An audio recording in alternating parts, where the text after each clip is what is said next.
Soy Fernando Díaz Villanueva. Hoy es 24 de noviembre de 2020 y esto es La Contracrónica.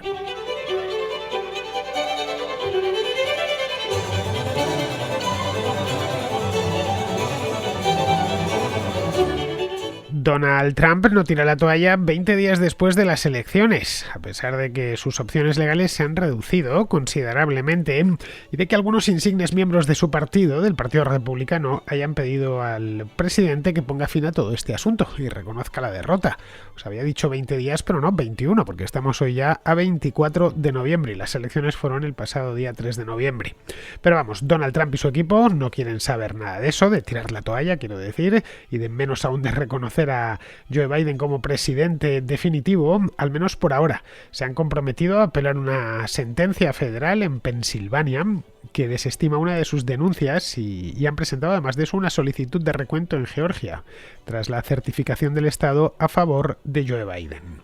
El presidente sigue en sus 13, sigue acusando a sus adversarios, a los demócratas, de fraude electoral, pero el círculo a lo largo de los últimos días se ha ido cerrando. Michigan certificó sus resultados electorales ayer y Pensilvania hizo lo propio, en ambos casos dando como ganador a Biden. La distancia entre ambos candidatos es de 155.000 votos, 156.000 exactamente en Michigan y de 82.000 en Pensilvania. En Georgia es algo más estrecha, de solo 13.000 votos, tras un recuento realizado la semana pasada. Les queda aún, evidentemente, y parece ser, como todo indica por lo menos, que van a ir por ahí, les queda la vía del Tribunal Supremo, una vía que el equipo de Trump está dispuesto a explorar, pero los jueces del Supremo podrían decidir no involucrarse en este tema. Es una cosa que depende totalmente de ellos, y dar por bueno lo que han fallado ya, o lo que irán a fallar los tribunales inferiores. En ese caso, la carrera habría terminado, aunque no del todo. Le quedaría todavía una carta que jugar, y es la de tratar de llevar esto hasta el mes de enero del año 2021, cuando el Congreso se reúna para certificar ya completamente todos los resultados. En ese caso, si al Congreso llegan candidatos para el colegio electoral, o mejor dicho, nombramientos para el colegio electoral duplicados, es decir, que las legislaturas, los parlamentos, hayan nombrado a un colegio electoral estatal, más los gobernadores hayan declarado a otro, se abriría un problema que no se ha presentado por lo menos desde hace 200 años.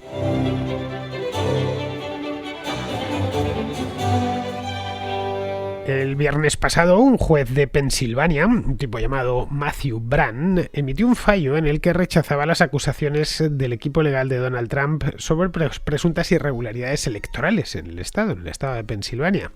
Brann venía a decir que él no ha encontrado, por lo menos, base alguna para descartar todos los votos del Estado, que es lo que estaban pidiéndole los republicanos, el equipo legal más que republicano de la campaña de Donald Trump, por algún error aislado. Sí que se había dado, acaso se había registrado algún error, como no va a haber errores en las elecciones, como es lógico, en el recuento, pero siempre suceden errores en el recuento y cuantos más millones de personas, en el recuento y en sí en la jornada electoral, y cuantas más millones de personas votan, pues evidentemente esos errores se multiplican, pero que no eran de la gravedad de lo que estaba denunciando el equipo de Donald Trump.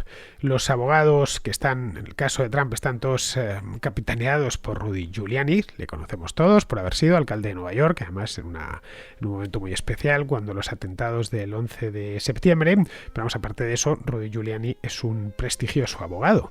Bien, pues los abogados apelaron el fallo de este juez, de Matthew Brann, el domingo pasado, y anunciaron que llevarán esto hasta el Tribunal Supremo, pero no el Tribunal Supremo del Estado de Pensilvania, que por supuesto tiene uno, sino el Tribunal Supremo Federal, que está convertido ya, esto del Tribunal Supremo Federal lo han convertido los partidarios de que existió un fraude masivo y organizado en una suerte de, no sé, de algo así como el país de nunca jamás, donde todo es posible, en el que Trump y sus seguidores confían que termine inclinando la balanza de su lado, es decir, que ponga fin a todo este embrollo y que se termine resolviendo a su favor, que sean los jueces del Tribunal Supremo, en definitiva, los que terminen, en última instancia, deshaciendo este nudo que hay ahora mismo.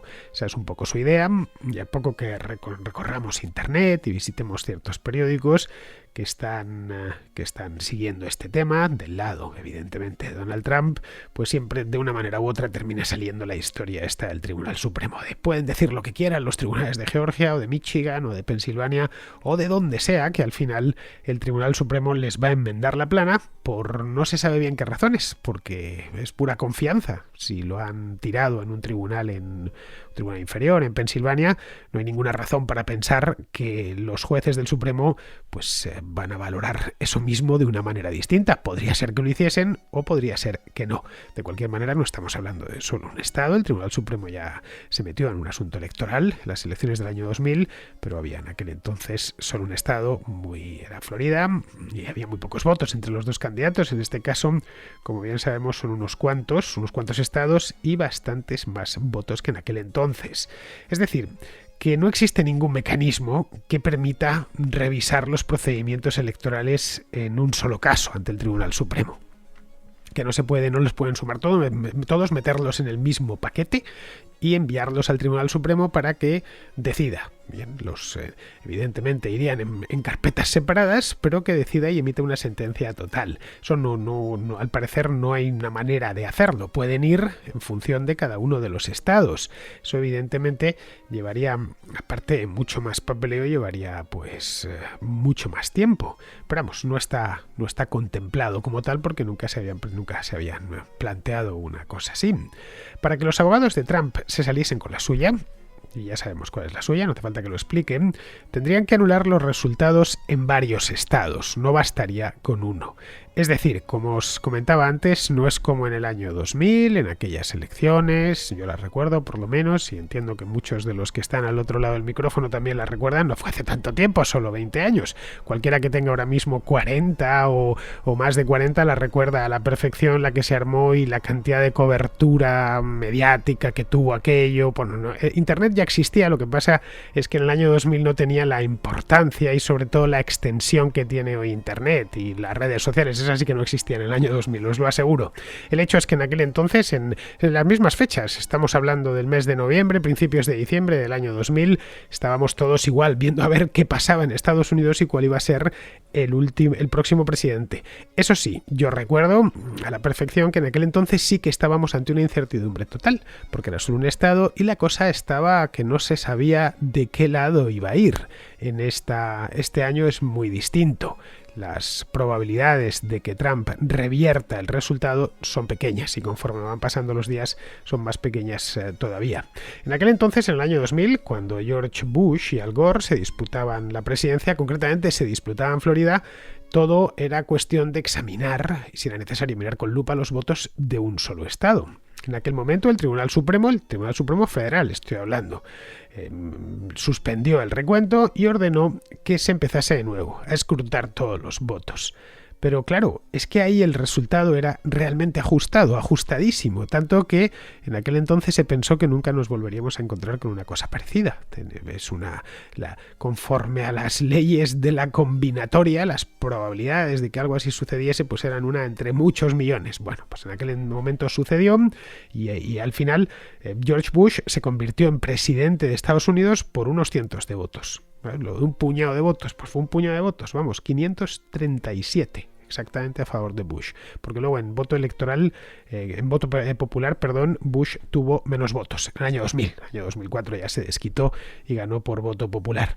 Bien, por ahora el Supremo Federal no ha movido un dedo. No es como en el año 2000, que sí actuó ya en el mes de noviembre. Por ahora no ha movido un dedo y no sabemos si lo hará. No tenemos ni idea. Podría hacerlo o no podría hacerlo, pero depende enteramente de ellos. Es decir, esto no puede forzarlo el presidente ni nadie, ni ningún abogado. Pueden presentarlo en el Tribunal Supremo y que el Tribunal Supremo lo desestime, que no le parezca que haya caso ahí.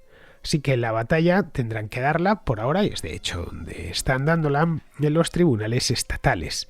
Esta semana se han centrado en el Tribunal de Apelaciones del Tercer Circuito con sede en Filadelfia.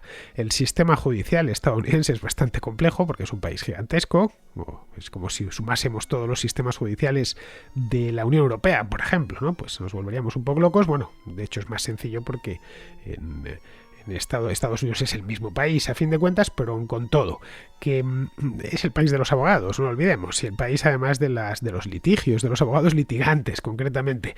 De hecho, están utilizando técnicas típicamente litigantes ahora mismo, el equipo de Trump, apelándolo todo, yendo al detalle, a la coma, al guión que falta, a aprovechar hasta el último resquicio legal que les está dejando esto.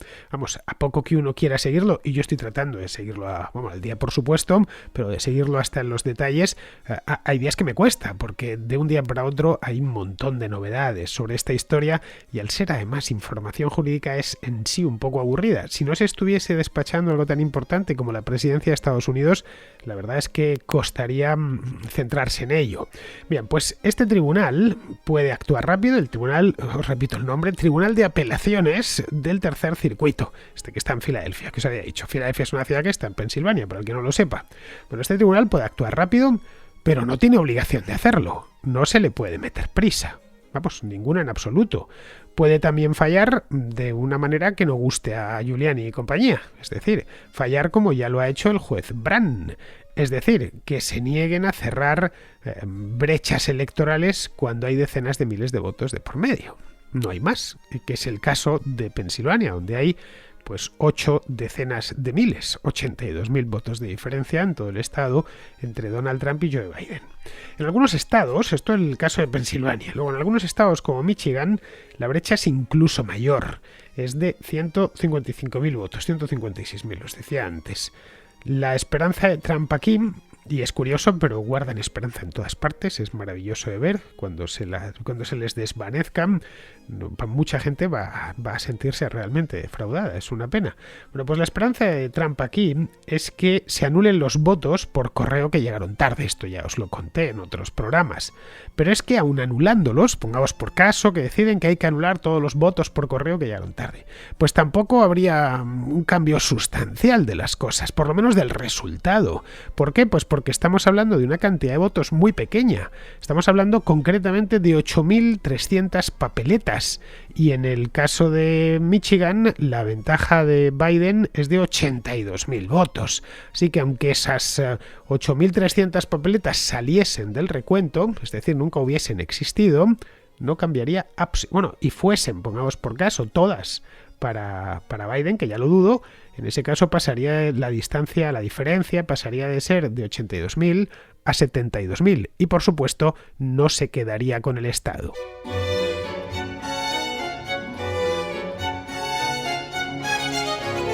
En estados como Georgia se fue directamente al recuento. Es decir, lo pidió el equipo de Giuliani, que se tenía que recontar porque habían detectado una serie de irregularidades, etcétera, y que no podía ser. Georgia era un estado peculiar porque es un estado republicano. El gobernador es republicano, las cámaras del estado, tanto el Senado como la Cámara de Representantes del estado, ambas son republicanas, y es un estado donde, quitando la ciudad de Atlanta, el resto del estado es básicamente o esencialmente republicano. No siempre fue así, antiguamente era uno de los feudos demócratas. Hasta los años 60 más o menos fue uno de los grandes feudos del Partido Demócrata. Pero bueno, que había cierta duda, ¿cómo puede ser que Georgia, que ya votó por Trump en 2016, no haya votado ahora? Bien, vamos a recontar. Se han recontado. Han pasado 20 días de las elecciones y ha dado tiempo durante estos 20 días a hacer muchísimas cosas. Se han recontado a mano 5 millones de papeletas y no ha servido absolutamente para nada. Los resultados en Georgia se han quedado como estaban, tan como estaban que han terminado certificando al Estado. Esto vendría a confirmar lo que muchos temían hace solo 2 semanas, que la estrategia trumpista de anular los resultados estatales se está poco a poco desvaneciendo. Esta estrategia que adoptó, pues si las elecciones fueron el 3, pues el día 6 estaba ya metido en esto. Poco a poco se va yendo a menos. Los recuentos continúan y las auditorías de mesas y de centros electorales continúan en algunos estados, como por ejemplo Michigan, están todavía en activo estos recuentos, en Wisconsin también, van muchas veces impugnando mesas y hay que recontar toda la mesa, pero claro, esto sin que se haya producido ningún cambio sustancial, ni por supuesto que se haya invertido un estado. Pero esto aún así no puede continuar eternamente. Es decir, no pueden estar impugnando mesas y centros de votación hasta el año 2023. Bueno, hasta el año 2023, ni siquiera hasta el año 2021, ni hasta enero del año próximo. Ese día, el día 8 de diciembre, se cierran lo más que se cierran los recuentos, ese día tiene que estar todos los problemas resueltos. Hace cosa de 15 días preparé un vídeo que lo subí para explicar, como lo tenéis en mi canal de YouTube, cómo funcionaban, cuáles eran los plazos, estaba todo muy bien delimitado. Bien, pues el 8 de diciembre, que está muy cerquita, estamos a 24 de noviembre, tiene que estar todo listo. Ese día los colegios electorales han de quedar conformados. Algunos se habrán conformado previamente, pero ningún estado puede conformarlo después del 8 de diciembre. Para esto el equipo legal, el equipo de Giuliani, para esto se le ha ocurrido una idea. Claro, tienen que ir variando la estrategia en función de los límites legales que se van poniendo. La idea que tienen ahora y que están poniendo en marcha, no sabemos si les servirá de algo o no. Todo indica que no les va a servir de gran cosa, pero bueno, vamos a verla. Es la de utilizar a los parlamentos estatales controlados por los republicanos para que anulen los resultados. Es decir, ya que los tribunales no les están haciendo el caso que ellos querían que les hiciesen, pues vayamos por la vía directa, que sean los parlamentos los que lo anulen. Cada estado de Estados Unidos, de los 50, es una pequeña copia de Washington, en la capital del estado.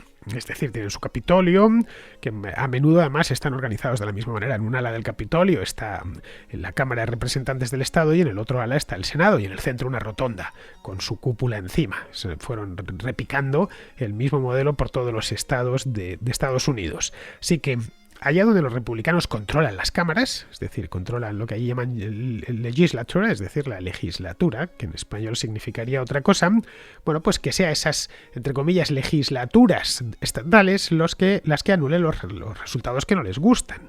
Michigan es uno de estos estados, por ejemplo. En Michigan las elecciones las ha ganado Biden, pero los republicanos controlan tanto el Senado como la Cámara de Representantes estatal. Pero los congresistas de Michigan, por muy republicanos que sean, y no dudo yo que lo sean, no ven motivos, por lo menos hasta la fecha, y lo han intentado ya con los de Michigan, para hacer algo así. Es decir, para anular los resultados electorales. Y esto no lo digo por decir o porque sea una opinión mía, sino porque se lo dijeron a Donald Trump en la Casa Blanca la semana pasada, que estuvieron allí, el viernes pasado, creo recordar. Lo recibió y le vinieron a decir que, señor presidente, nos gustaría que ganase usted, pero esto no lo podemos hacer. Los resultados, además hay una distancia considerable de 150.000 votos y no podemos anular los resultados por mucho que nos disgusten esos resultados.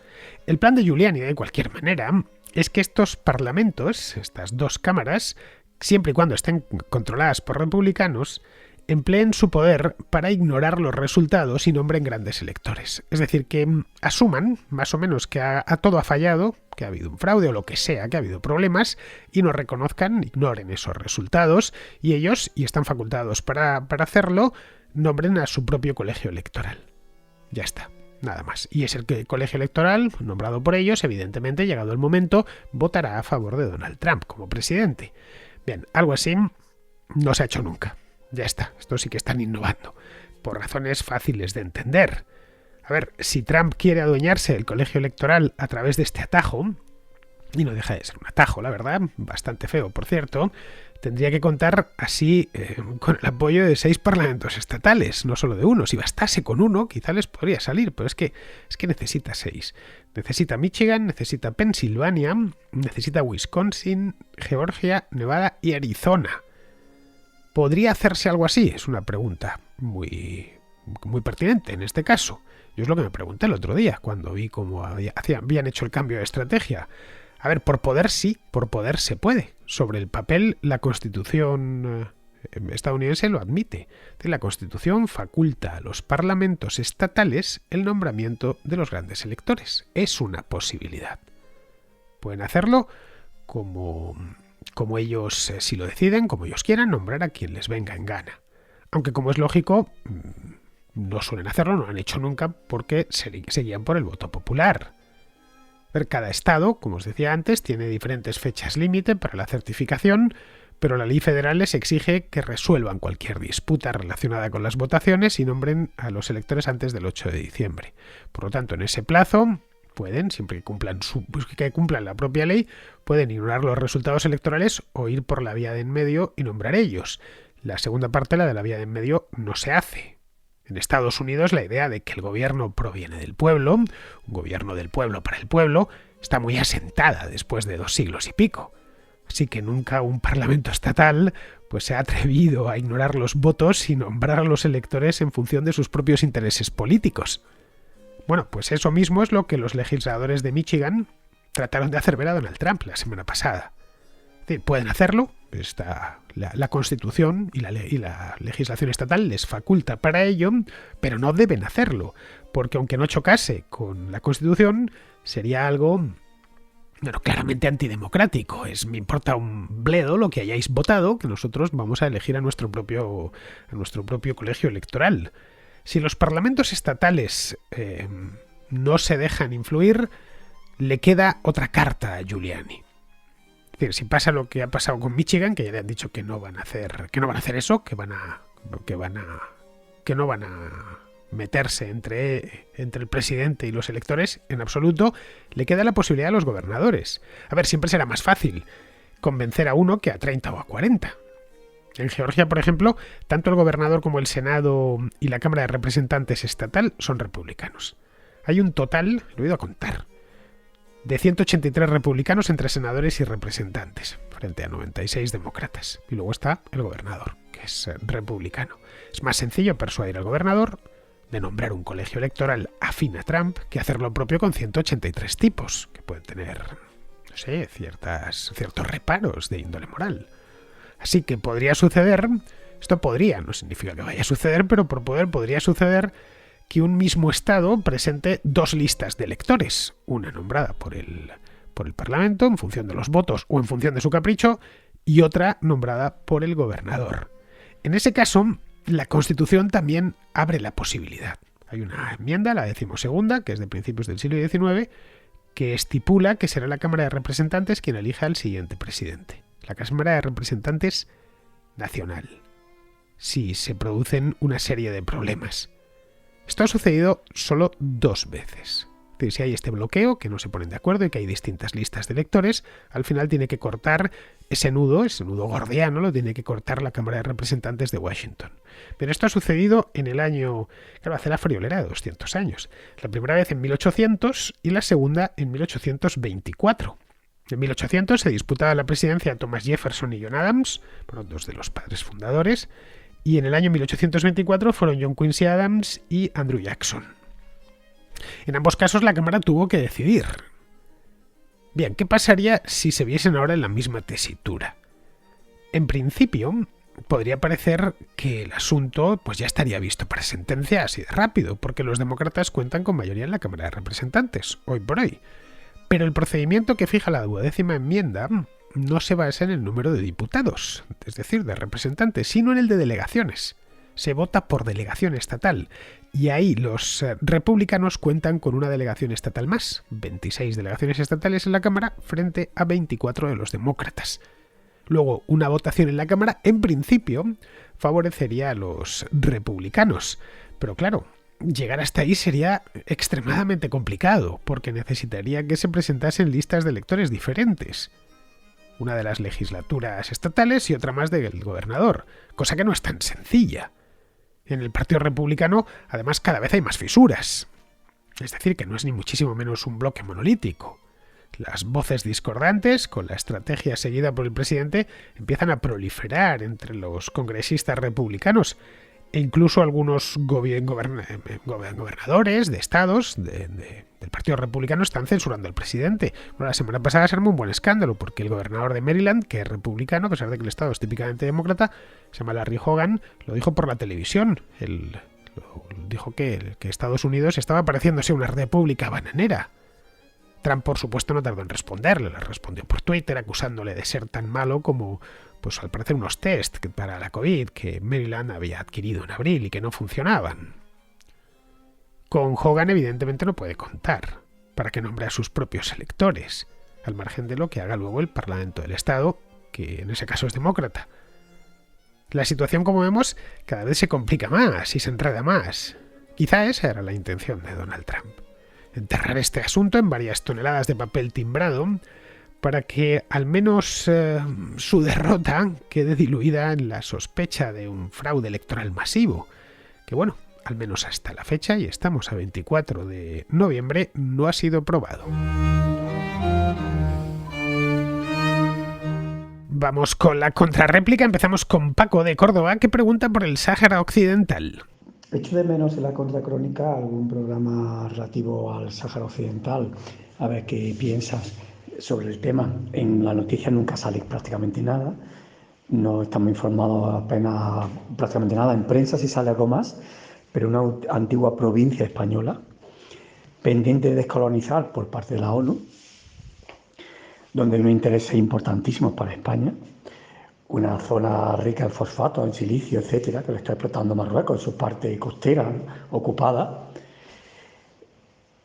Una influencia importante desde la Guerra Fría, ¿no?, de la antigua Unión Soviética, Rusia, por parte de Argelia, donde tiene sus refugiados allí en Tinduf, saharauis, ese polisario de corte comunista árabe enfrentado a Marruecos. Es todo un juego de ajedrez muy interesante y por eso echo de menos una contra y a ver qué piensas, ¿no? Y con el papel importantísimo y crucial que tiene España, ¿no?, como antigua provincia española y por parte de la ONU como el mandato de descolonizar esa zona, ¿no?, en conflicto. Muchas gracias. Pues mira, Paco, estoy a la espera de acontecimientos, si es que se producen, que no lo sé, para hacer un programa sobre este tema del Sáhara. A ver en qué queda el levantamiento saharaui de estos últimos días. Podría ser que quedase en nada, ¿eh? Ojo, si la cosa va más, pues la prensa no lo podrá ignorar y yo obviamente tampoco. Pero vamos, por ahora poco se puede decir. El gobierno español, como supongo que ya sabrás, se ha puesto de perfil, como era previsible. Cualquier gobierno español se hubiera puesto de perfil, esto da igual, los de un lado y los del otro. Esto del Sáhara es uno de esos dolores de cabeza recurrentes en la política española, por lo mal que se hizo todo allá por el año 76. O sea, fue un momento muy delicado, justo cuando se acababa de morir Franco. Se abandonó aquella tierra, dejando a sus habitantes a su suerte. Y bueno, ya sabemos a estas alturas cuál ha sido su suerte. La cuestión, de cualquier manera, es que de eso hace ya casi medio siglo, y las cosas en el Sáhara han cambiado mucho. Así que cualquier solución al problema pasa por reconocer la situación actual, no empeñarse en cómo estaba aquello en el año 1976. Bien, seguimos con Nicolás, que trae de nuevo el tema este de las conspiraciones. Hola Fernando, y al resto de los oyentes de la Contracrónica. Son muchas las veces que he oído hablar sobre el tema de la conspiración aquí en el programa y quería hacer una aclaración. Se suele hablar indistintamente de conspiraciones, conspiranoias y demás, ¿no? Y bueno, por lo que yo sé, no es exactamente lo mismo. Hablamos de, por ejemplo, una persona conspiracionista es una persona que cree en la existencia de conspiraciones. Yo creo en la existencia de conspiraciones. Yo creo que ese tipo de cosas son naturales en el ser humano, ¿no? Ya desde el colegio, pues no sé, te pones de acuerdo con otro compañero para robarle la bolsa de gusanitos a otro compañero, ¿no? Estáis conspirando contra él, ¿no? Yo creo que ese tipo de conspiraciones, digamos a su nivel, pues se dan también, por ejemplo, en los gobiernos, ¿no? Por ejemplo, pues no lo sé, pues dos partidos se reúnen secretamente y entre ellos pues deciden llevar a cabo algunas acciones subrepticias para perjudicar a un tercer partido, ¿no? Entonces eso sería una conspiración y es real como la vida misma, ¿no? O sea que yo me considero conspiracionista porque creo en las conspiraciones y creo que las conspiraciones existen, ¿no? Otra cosa distinta es el tema de la conspiranoia o conspiranoico. Si os dais cuenta, eso es una mezcla entre las palabras conspiración y paranoia. Entonces ahí estaríamos hablando de una persona que cree que hay una serie de conspiraciones y que además esa persona está paranoica. O sea, está paranoica con esas conspiraciones, ¿no? Pues no lo sé, pues una persona a lo mejor que cree que el mundo pues está invadido por extraterrestres, que están infiltrados entre nosotros y que se está declarando una especie de guerra porque los gobiernos lo saben pero no nos lo dicen Y bueno, pues esa persona está paranoica y no sale de casa y se ha hecho con armas y está ahí y está todo el día con un sombrero de aluminio en la cabeza y cada vez que llaman por la puerta pone la cadena y abre y detrás tiene la pistola porque claro, esa persona pues está un poco tratando de decidir a ver si esa persona es un ser humano o es uno de esos extraterrestres, ¿no? Y de hecho en su paranoia pues incluso se ha formado en su cabeza una especie de protocolo con una serie de puntos característicos de los humanos extraterrestres, aparentemente humanos, eh, y claro, pues entonces cuando abre la puerta a alguien y tal, pues pone automáticamente en marcha ese plan, ¿no? Y en ocasiones da con uno de los extraterrestres, ojo, ¿no? Entonces ahí estaríamos con una de esas personas, digamos, conspiranoicas, ¿no? Entonces, bueno, pues era solamente eso, ¿no? Hacer esa aclaración y un saludo para todos. Pues mira, Nicolás, conspiraciones hay, pero no todo lo que no nos gusta obedece a una conspiración. Las conspiraciones, por lo general, se suelen terminar sabiendo, y cuanto más ambiciosa es una conspiración, antes sale a la luz, porque involucra a mucha gente y al final alguien se va de la lengua. Mira, un ejemplo es la teoría esta de que el Apolo 11 nunca llegó a la Luna, que el alunizaje se filmó en unos estudios secretos en el estado de Nevada. Bien, en el programa Apolo, solo en el programa Apolo, aparte de ser muchísimos años, prácticamente toda la década de los 60, trabajó casi medio millón de personas. A ver, con que solo la mitad de ese medio millón estuviesen al tanto del engaño, pues no sé, ya diría que pensar en mantenerlo durante décadas en secreto se me antoja, no sé, de 250.000 personas estamos hablando, ¿eh? Algo bastante difícil, por no decir imposible.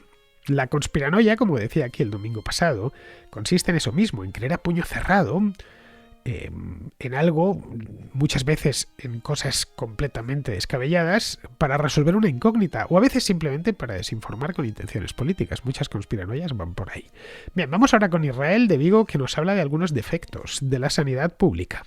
Y en los últimos programas se ha estado contando pues historias de miedo sobre las farmacéuticas y lo de la sanidad privada, que es con todo esto de la búsqueda de vacunas y la atención para, bueno, para combatir la pandemia. Entonces hoy a mí me gustaría contar historias de terror, de miedo y de desvergüenza de la sanidad pública española. En Orense, que hay una guerra entre el alcalde y sus concejales, pues una de sus facetas es que los asesores que tenía el grupo municipal y que se han alineado con los tránsfugas, pues sabían que el alcalde los iba a despedir. Y entonces, casualmente, los tres se pusieron de baja el mismo día. Cuando el Partido Popular les encuentra cómodo a estos tres señores en la Diputación de Orense, resulta que los tres a la vez, que recordemos se habían puesto malitos el mismo día, se recuperan el mismo día y se incorporan a la Diputación. Y bueno, el comentario generalizado es, bueno, pues qué cara dura, etcétera. Pero es que estos señores no se cogen ellos la baja. Hay un médico, un prestigiosísimo médico, un gran profesional de la mejor sanidad pública del mundo, o tres, que les dan la baja a voluntad y les dan el alta a voluntad.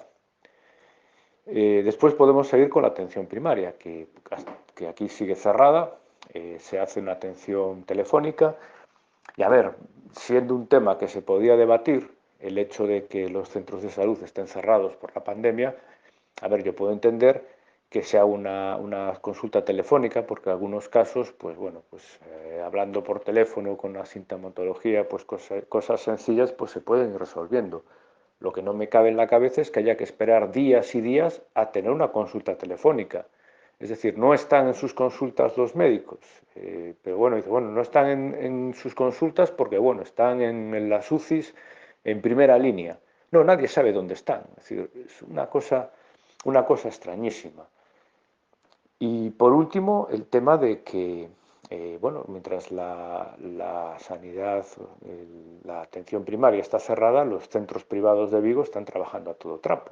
No sé, deben estar formados por una raza de superhombres, pero a lo mejor con una serie de medidas organizativas sencillas se puede salir.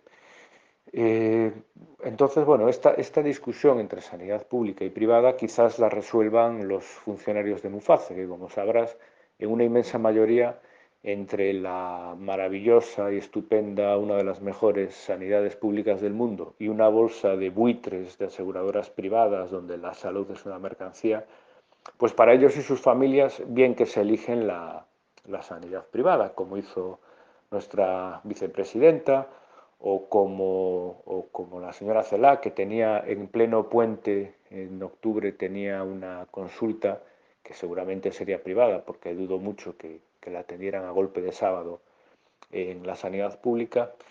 Bueno, pues eso, cuando nos cuenten historias de terror sobre la sanidad privada, las farmacéuticas y tal, recordemos estas anécdotas. Bueno, Israel, ahí tienes a Carmen Calvo, que en cuanto supo que tenía el coronavirus se fue a la clínica Ruber de Madrid, que no es precisamente pública ni barata. Arguyeron sus defensores en aquel momento que es que ella es funcionaria y claro, según contaba, la Ruber estaba incluida en su seguro. Pero claro, aun siendo eso cierto, que no lo sé, no se fue a La Paz o no sé, al 12 de octubre, que son grandes hospitales públicos en Madrid, sino a la clínica más prestigiosa de la ciudad, donde solo atienden previo pago de su importe ya en persona, ya mediante una aseguradora. En fin, ya sabes que es automático. Cuanto más defienden algo, menos lo hacen. No uséis el vehículo privado y moveos en bicicleta. Ellos son los primeros en ir en vehículo privado. No viajéis al extranjero en vacaciones porque hay que ir en avión y eso contamina. Quedaos en la sierra, al lado de casa. Y ellos pasan su luna de miel en Nueva Zelanda, que está en las antípodas. Bueno, es el caso de Alberto Garzón. No consumáis sin ton ni son, que eso es malo para el planeta. Y el mismo que te lo dice va con el último modelo de iPhone y lleva la ropa de marca. En fin, el clásico haz lo que digo y no lo que hago. Bien, pues hoy tenemos, como ayer no pasó Pizarro, el programa este especial con Alberto, hoy tenemos doble ración de Pizarro, así que somos afortunados hoy martes. Primero nos comenta el avance de las vacunas de la COVID y luego el lío político que se ha armado en Guatemala. Indudablemente, la certeza de que habrá vacunas eficaces disponibles a lo largo de 2021 pone límites a la desesperación y a la exasperación y da alas a la ilusión y el optimismo. Optimismo razonable, pues independientemente de los contratiempos que puedan surgir dadas las prisas y las urgencias con las que se ha ido, en el 2021 la pandemia dejará de ser el actual azote que es, por el coste en vidas, en miseria y en pavor. Y será así gracias a una ciencia formal sostenida por el impulso económico fuerte y decidido. Y aunque en el 2021 no se va a solucionar nada definitivamente, sí se va a romper el círculo vicioso de muerte, colapso y desánimo que ha traído la COVID-19. Mi esperanza particular reside en que nuestros gestores no han sido parte de las vacunas ni tienen que decidir si usarlas o no, por lo que tan solo incordiarán en la distribución y en la propaganda acerca de su grandísimo éxito. La distancia y la limitada relevancia internacional de Guatemala hacen difícil el seguimiento de su actualidad y la comprensión de su idiosincrasia, por lo que poder contar con la opinión de Alberto Garín es sencillamente un lujo, un privilegio que agradezco en lo mucho que vale. Desde que tengo memoria e interés por la política guatemalteca, únicamente una constante he podido recabar: corrupción institucional. No corruptos de las instituciones, no algunas instituciones corruptas, sencillamente corrupción institucional. Y esta suele ser la expresión de la concepción que los cargos públicos tienen sobre la función pública, un medio de promoción personal. Este problema es tan primario que no hay elecciones, ceses, dimisiones, manifestaciones, cárceles o constituyentes que le afecten lo más mínimo. El augurio es nítido. Sempiterna corrupción institucional. Un cordial saludo de Pizarro. Y hasta aquí, queridos amigos, llega la contra de hoy, martes 24, mañana será miércoles 25 y estaré aquí de vuelta. Hasta mañana, amigos.